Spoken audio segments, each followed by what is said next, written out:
This is the box art for a Japanese space shooter game called Phalanx. Pretty cool, right? Well, when the game came over to the US, they had to give it a little bit of a makeover to suit the American market. So instead of a spaceship, old guy with a banjo. Every country is different, so game companies have to adapt their game's box art to fit the different tastes and cultures of each region. This can lead to some pretty jarring artwork changes, like Mega Man for the NES. It went from cute, colorful, expressive characters to some old guy holding a blaster over some trippy vaporwave background. State-of-the-art, high-resolution graphics? Yeah, sure. The Mega Man on the American cover, aka Bad Box Art Mega Man, actually became a character in Street Fighter X Tekken. Be serious, Roll. That thing came from outer space. Even if it's empty, the box itself could be useful. Man, that game did exist, didn't it? But I don't think I'm gonna leave our European friends out of this, because they got their own box art for Mega Man 1. I'm not gonna lie, this one's actually pretty cool. This guy actually looks like Mega Man.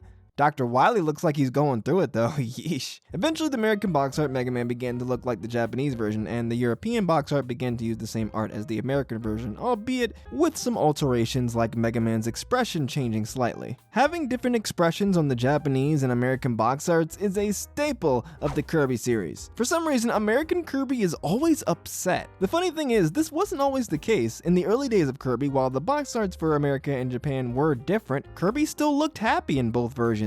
Then, everything changed when Kirby Nightmare in Dreamland came out.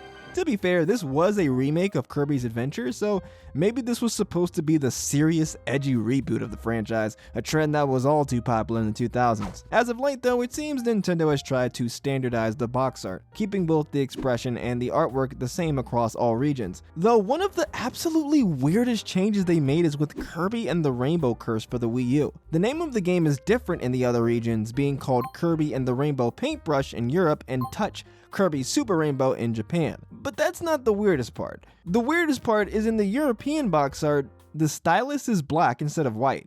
It's such a random, insignificant change. I mean, I guess I've never seen anyone in person with a white Wii U, but still, it's just odd. The whole changing Kirby from happy to angry is just odd.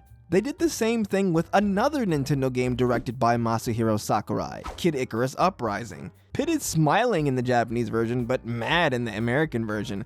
I guess they didn't think cute and adorable would appeal to Americans, so they made him throw a hissy fit. This same thing applies to games that were released in America first and then later in Japan too. Spyro's face looks completely different in Japan. He looks really timid and cutesy as opposed to confident and cool in the American version. The same goes for Crash Bandicoot. Well, honestly, he looks more goofy than cutesy in the first game, but as the series went on, his art style was definitely way more simple and adorable. It's more noticeable starting with the Crash 3 box art. Man, is it jarring. Also, for some reason for Wrath of Cortex, which in Japan they just straight up call Crash 4, the PS2 version of the game got a completely different box art from the GameCube and Xbox versions.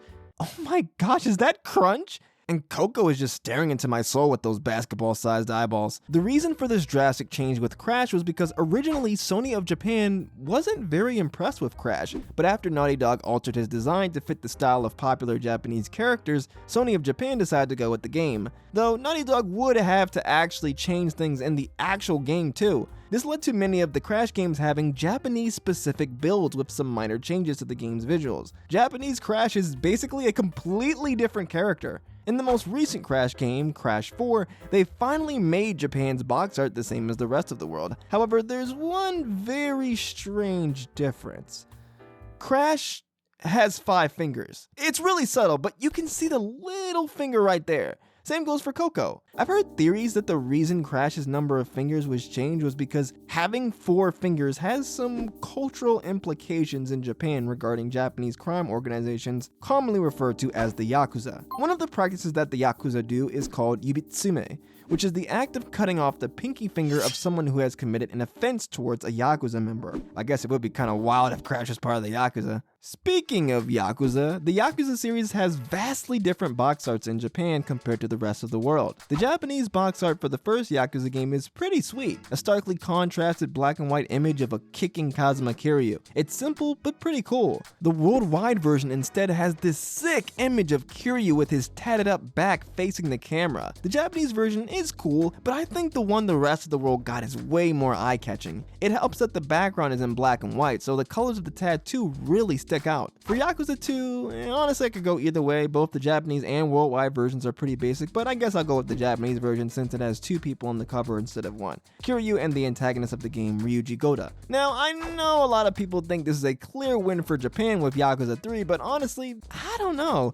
Yeah, the 3D render of Kiryu in the worldwide edition is a little weird looking, but the Japanese version is pretty bland. Another black and white image of Kiryu, he's just staring at the sky in this one with a cig in his mouth. I mean, it's not a bad looking shot, just a little underwhelming. I find the Japanese box art for Yakuza 4 also pretty uninspired. The worldwide version though is spicy. They took the really contrasted look of the first Japanese box art, unlike the super washed out black and white look of 2, 3, and 4. Plus, in the background, you've got the city of Kamurocho rendered in shades of red. Not only does the red symbolize the blood, passion, and temptation of the town, it also completes the trio of signature colors seen on all of the Yakuza box arts thus far: red, white, and black. This is probably my favorite box art in the series. Unfortunately, like with Kirby, the box arts begin to look pretty similar across all regions. Fortunately though, lately Sega has been switching it up again. In the most recent entry in the main series, Yakuza 7, Japan and the rest of the world got completely different box arts. I think the worldwide art is better. The Japanese one is, again, just all of the important characters on the cover with not very much style. But in the worldwide version, you got Ichiban cracking a cocky smirk with an electric baseball bat on his shoulder, plus the background is rendered in really dazzling gold. Yakuza 7 has a new main protagonist and a new gameplay style, so it fits to have a new signature color to go along with it. This version just has so much personality and flair, and I guess Sega must have realized this too because eventually Japan got with the program and used the worldwide box art for the updated PS5 release. Yakuza wasn't the only Sega franchise to have a drastically different cover in Japan versus the rest of the world, because the same thing happened with Sonic. The older Sonic games had wildly different box arts in each region. In Japan, they used these really striking shapes and patterns of various colors against a white background. I think my favorite rendition of the style is the box art for Sonic Spinball, which strangely came out after the American and European releases. Sonic is one of those weird franchises that was made in Japan yet was always far more popular overseas. Europe is pretty weird when it came to Sonic box arts. Sometimes they would just copy the American version, which is fine I guess. Sometimes they do something somewhat different, like with the Sonic 1 cover, which definitely isn't as visually interesting as the Japanese or American box arts, but I do like how Sonic's blue fur sticks out over the muted off-white background, and sometimes they do something completely different. Enjoy those nightmares, kids. Though with the most recent game, Sonic Frontiers, everyone got the same box art except Japan. In the worldwide box art, Sonic has that signature smug grin on his face as he's grinding on rails. Not a bad cover, right?